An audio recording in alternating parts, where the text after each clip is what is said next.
Nyemerera nongere ngusuhuze nkwifurize kugira ibihe byiza mwene data ukundwa n'Imana aho uri hose Imana ikumpere umugisha kandi ukomeze unogerwe n'ibiganiro dukomeje kugenda tukugezaho by'umwihariko ku butaka bwa Leta ya Repubulika Iharanira Demokarasi ya Kongo ndetse no mu bindi bice bitandukanye biri kuberamo imirwano ndetse twihanganisha abari mu mirwano ikomeye cyane mu burasirazuba bwa Kongo tubabwira tuti uyu munsi bishobora kuba bitameze neza ariko ejo bikazamera neza iyo dusenze twihanganye hari ukuntu biza kurangira bimeze neza. Ni byinshi tugiye kugarukaho rero ku bikomeje kuvugwa n'ubundi ku mirwano ikomeje kugaragara mu burasirazuba bwa Leta ya Repubulika Iharanira Demokarasi ya Kongo.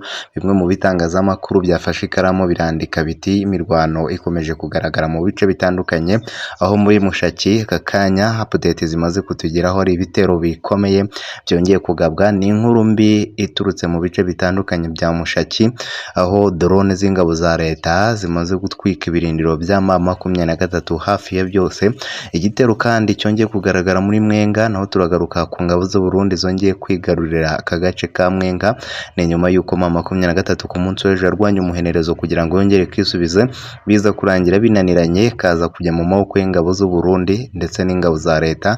Ni nyuma y'uko ingabo za M23 nazo zitangaza ko zigomba kwinjira mu mujyi wa Uvira, ndetse byose tugenda tubigarukaho tugaruke kubikomeje kugenda bifatirwa u Rwanda. Ubwo turavuga ibihano byinshi bikomeje kugenda bigaragara, byose turagenda tubigarukaho twifashishije guhamagara mugenzi wacu ku murongo wa telefone uri mu bice bitandukanye biri kuberamo imirwano. Ni nyuma y'uko ingabo za leta n'ubundi zikomeje kwerekana icyo twakwita iturufu ikomeye yo gutsinda M23, ndetse byinshi mu bitangazamakuru byemeza ko iyi mirwano ifite aho igomba kugarukira, cyane ko M23 niba yirimbura ku butaka bwa Leta ya Repubulika Demokarasi ya Kongo, nk'uko bamwe mu bakurikirana hafi iby'iyi mirwano babivuga.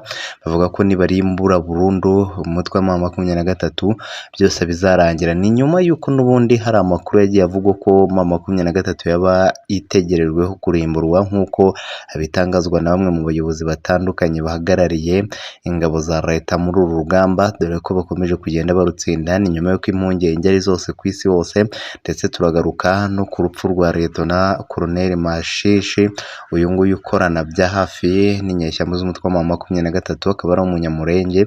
Uyu rero nawe biravugwa ko yamaze guhitanwa n'igitero gikomeye cyagabwe na drone mu bice bitandukanye bya Mushaki.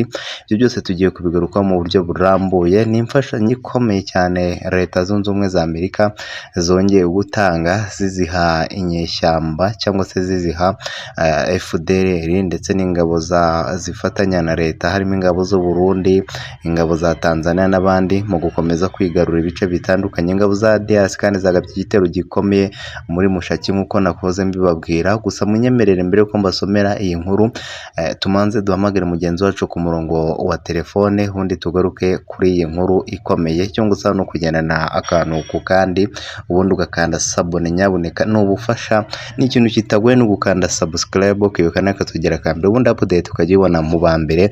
Uri inshuti akadosohoka ndetse ugasharinga ikiganiro cyacu kikagera kure. Imana ikumpera umugisha igukubire karindwi ibyo ukora byose bigende neza.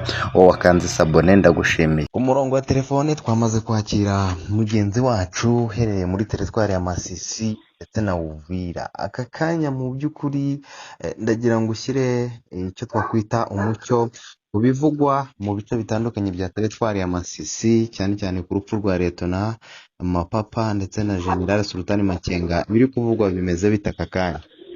Yego bwana munyamakuru, nk'uko bivuze ari kamere mu mujyi wa Masisi.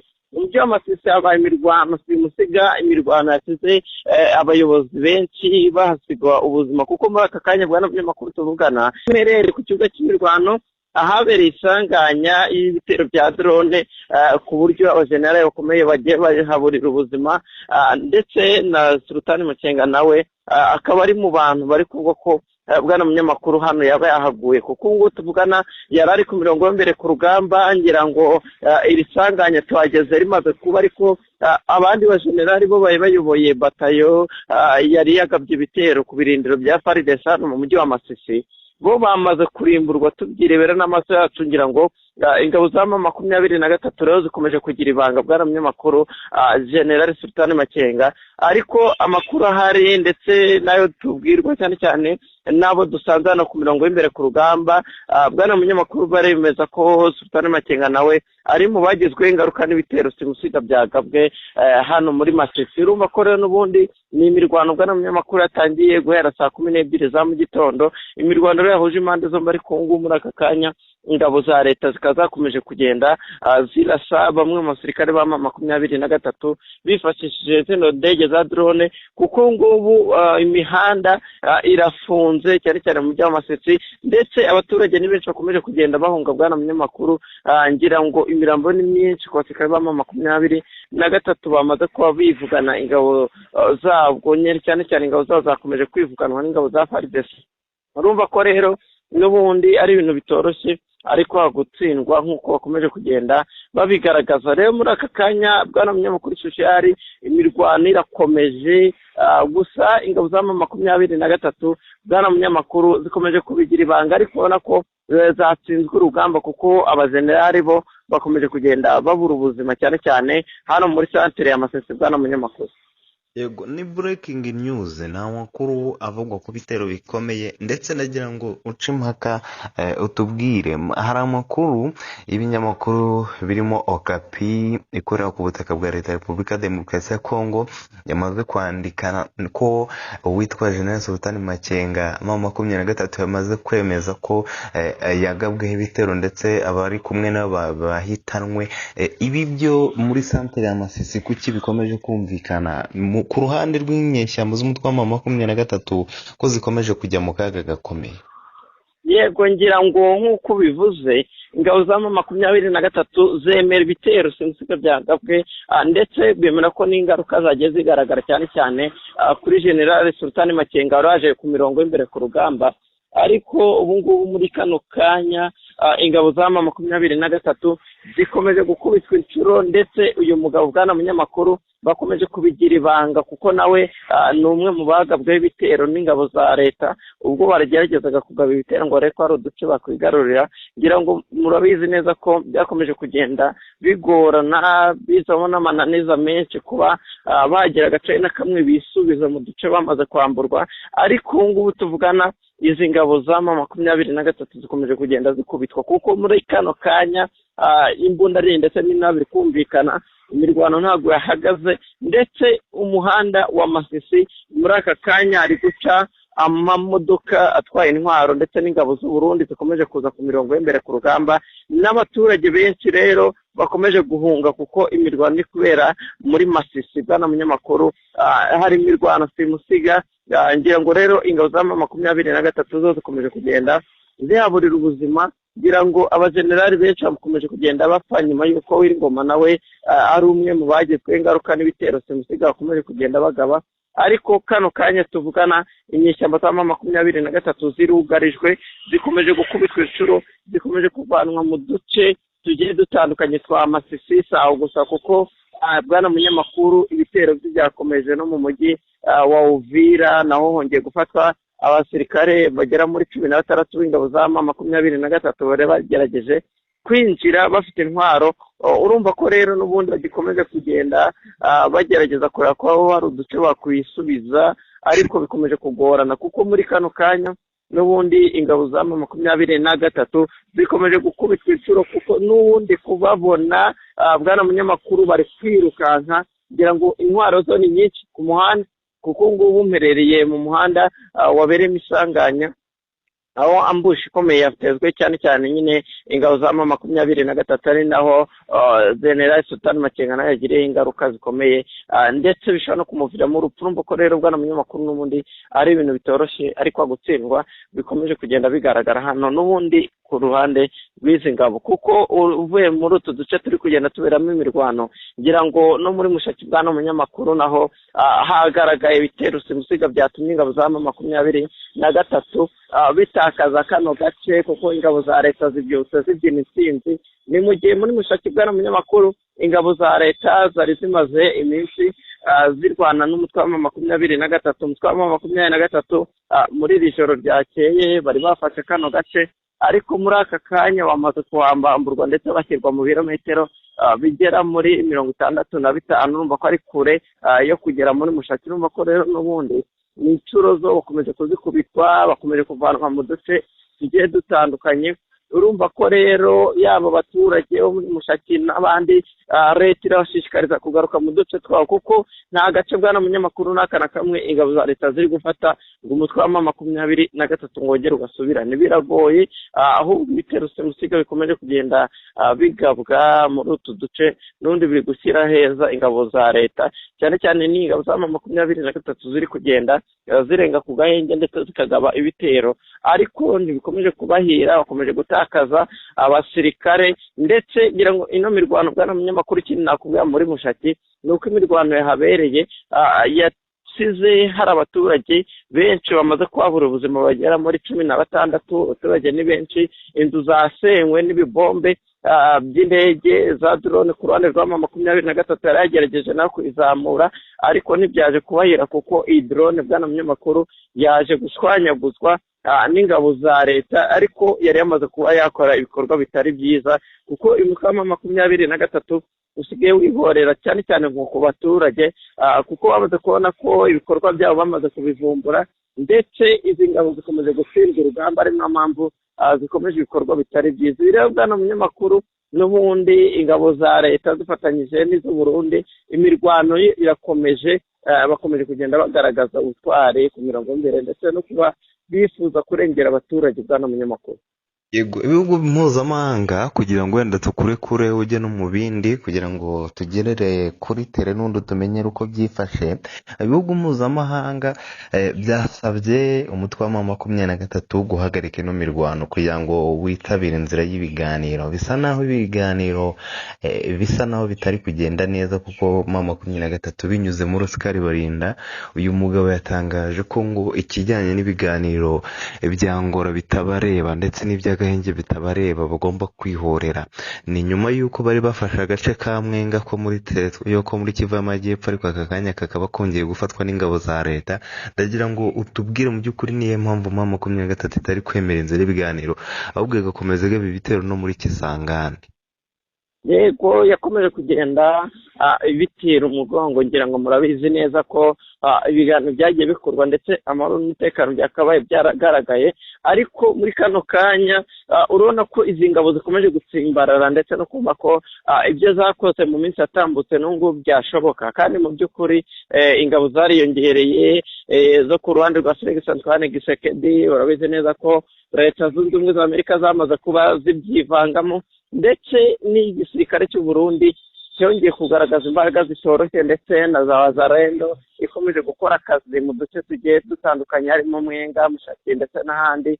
Ngira ngo rero iyi mirwano n'ubundi M23 ikomeje kugenda yishoramo bwana munyamakuru, ntabwo ikomeje kubahira, kuko ubu ngubu tuvugana muri aka kanya bari kugenda bakubitwa inshuro. Imodoka ni nyinshi zakomeje kugenda zitwikirwa ku mihanda, kuko ubu ngubu muri aka kanya ndi kuzicaho, ndetse n'imodoka yari irimo Sultan Makenga ndetse n'abagenzi be nabo bwana munyamakuru bayitweretse. Urumva ko rero ibintu bikomeje kugenda biba bibi ku ruhande rwa M23 yanze inzira y'ibiganiro, ariko muri aka kanya bikaba bikomeje kubabyarira amazi n'isusa, kuko muri ubu ngubu tuvugana izi ngabo za M23 zamaze gukurwa muri Mwenga. Bwana munyamakuru rero ahangaha ngira ngo ni agace kabereyemo imirwano muri iri joro ryashize. Imirwano rero yari yasize ingabo za M23 zagize uduce duke muri Mwenga zigarurira, ariko muri aka kanya imirwano yazindutse iba,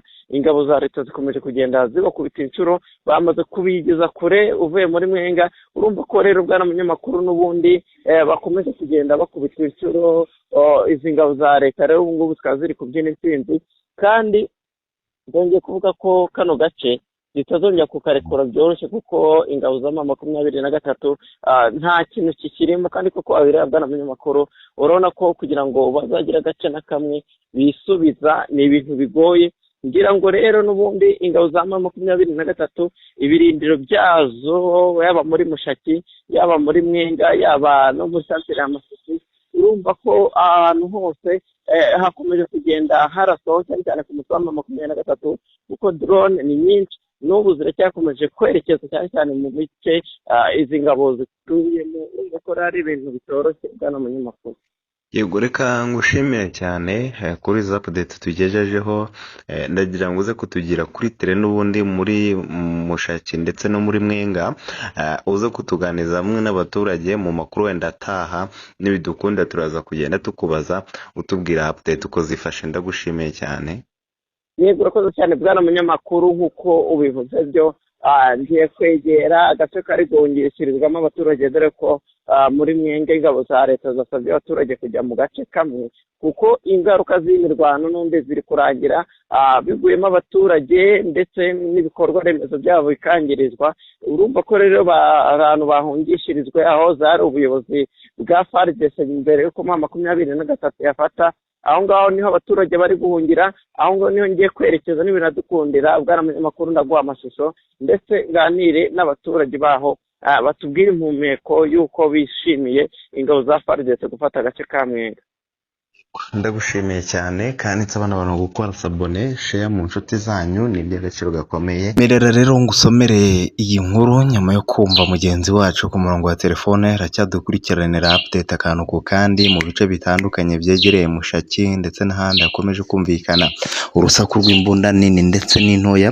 Ingabo cyangwa se ingabo za DRC zagabye igitero gikomeye muri Mushaki. Ihuriro FC23 ryatangaje ko mu gitondo cyo kuri uyu wa karindwi cyangwa se itariki ya karindwi Werurwe 2026 ingabo za Repubulika Demokarasi ya Kongo zagabye igitero gikomeye muri santere ya Mushaki no mu nkengero zaho.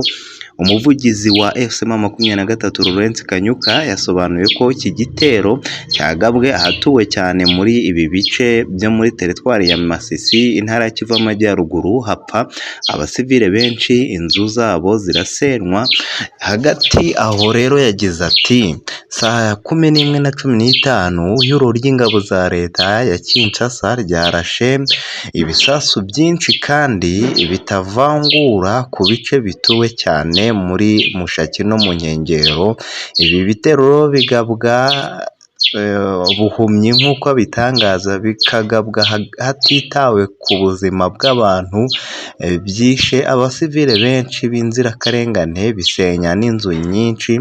FC23 kandi ibi bitangaza nyuma y'uko komeje n'undi kugenda igaragaza kugabwaho ibitero mu buryo bwa buri kanya, ndetse nyuma y'uko ishotoye leta aka kanya leta iri kuyikubita nta mpuhwe. Ibi bigashyira akaga gakomeye ku bari ku ruhande rw'uyu mutwe wa M23.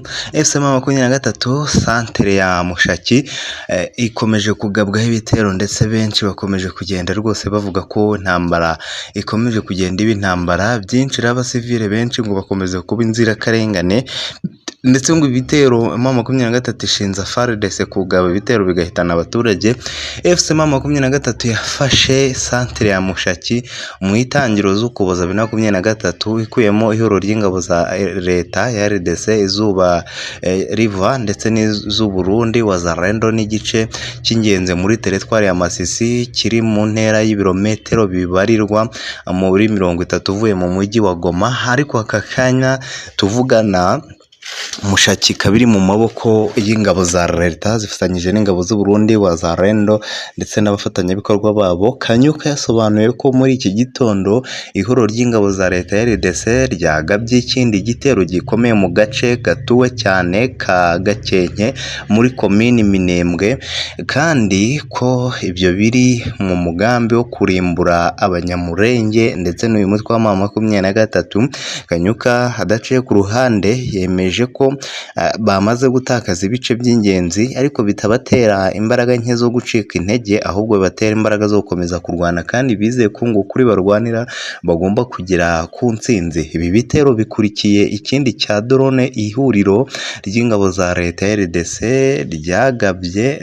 ryagabye mu gace ka Kibanda Magobo teritwari ya Warungu mu ntara ya Kivu y'Amajyepfo kuwa gatandatu itariki ya 6 Werurwe, FCM23 yatangaje ko abantu 8 biciwe muri iki gitero, abandi 12 barakomereka, ubwo n'abasirikare babo, ishimangira ko izakomeza gushyira mu bikorwa inshingano zayo zo kurinda no kurwanirira abasivile bakomeje kwibasirwa, nubwo uyu Oscar Barinda yemeje ko isantere ya Mushaki n'ibindi bice bihakikije byarashweho n'ingabo za leta ndetse bikaba byafashwe n'ingabo za leta, atanga icyizere ko ibi bice bigomba kwigarurirwa ndetse ngo bakongera bakabyisubiza. Ibyo byose turebe mu by'ukuri se koko barabyisubiza cyangwa n'ibyo kuvuga gusa.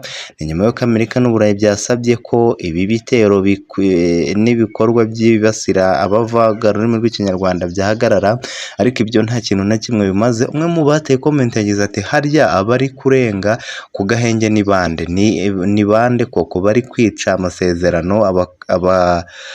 Abakagombye guhanwa ni bande? Harya Amerika izazamura ubuhangange bwayo ifata ibyemezo birenganya abantu bose barebera? Uzubahirirwa mu kurenganya gusa, nicyo uzumva Amerika ikora, nta kindi. Uzaba igihangange kubera warenganyije abandi. Ubwo yavugaga ko Amerika ishyigikiye leta idashyigikiye inyeshyamba, kandi mu by'ukuri koko abenshi bavuga ko Leta Zunze Ubumwe za Amerika zo kubera ubufatanye bafitanye na Perezida Felix Antoine Tshisekedi ntibashobora gushyigikira umutwe witwaje intwaro. Mbese murarengera pe. Uyu niko avuga, mwakoze ibisabwa mukava mu kurenga kandi muzi ko igisubizo ntawe mugitezeho, mugomba kukishakira, mukareka kwirirwa muregarega. Ubwo yabwiraga M23 ihora itanga ibirego bidafite ishingiro, ndetse avuga ko rwose ngo nta kintu na kimwe bimaze ibirego ihora itanga, nyamara yo ivuga ko bifite ishingiro kandi bigomba gukora.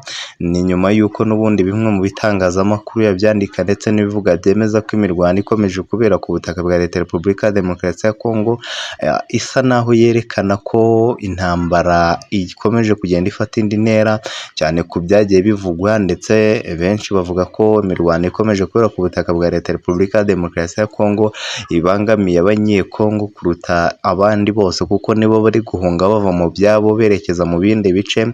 Ibi rero bigateza impungenge ikomeye n'ubundi ku bikomeje kugenda biba ku butaka bwa Leta ya Repubulika ya Demokarasi ya Kongo, aho ingabo za leta zikomeje kwifatira ku gakano uyu mutwe witwaje intwaro wa M23, bigateza agahinda gakomeye witwa General Sultan Makenga ndetse na bagenzi be, kuko bakomeje gukubitwa, bakomeje kubagwa nta kinya. Ibi rero bigashyira igitutu gikomeye. Ni amavideo yagiye agaragara ku mbuga nkoranyambaga, aho yashaka mutwandikire muri comment tuyabahe. Ni amavideo agaragaza uburyo inyeshyamba z'umutwe wa M23 bagiye bisiga mu bice bitandukanye bya Mushaki, ndetse icyababaje abantu n'abaturage nabo bagiye bagwa muri ibi bitero, nyamara bo ari inzirakarengane. Ni nyuma y'ibyagiye bitangazwa n'imwe mu bitangazamakuru byandika ndetse bivuga ko ibi bintu bidakwiye, bibangamira abaturage, ndetse no kugaragaza ko intambara mu burasirazuba bwa Leta ya Repubulika ya Demokarasi ya Kongo ikomeje gufata indi ntera. M23 rero nayo igatanga ubutumwa ivuga ko itazakomeza kwihanganira ibikorwa leta ikorera, ngo ahubwo igomba kwirwanaho. Ibyo byose rero dutegereje kureba ikiri buze kuba cyakorwa kugira ngo amahoro n'umutekano byongere bigaruke ku butaka bwa Leta ya Repubulika Iharanira Demokarasi ya Kongo. Ndagushimiye ngusaba sabone, ni inkunga ikomeye cyane ukomeje kugenda udutera. Nyagasani akomeze akumpera umugisha. Ubwo amakuru yacu nakagaruka mu masaha nimugoroba, ngusaba kuba uwa mbere ku makuru turaza kuba tukugezaho, ndetse rwose nyaboneka sharing ikiganiro cyacu kigere kure, ukore subscribe, wibuke n'akazogera ka mbere. Nyagasani agukubira inshuro 1000 rwose, urabukoze ikintu gikomeye. Nyagasani ikomeze abane nawe, kandi tukwifuriza gukomeza kugira ibihe byiza.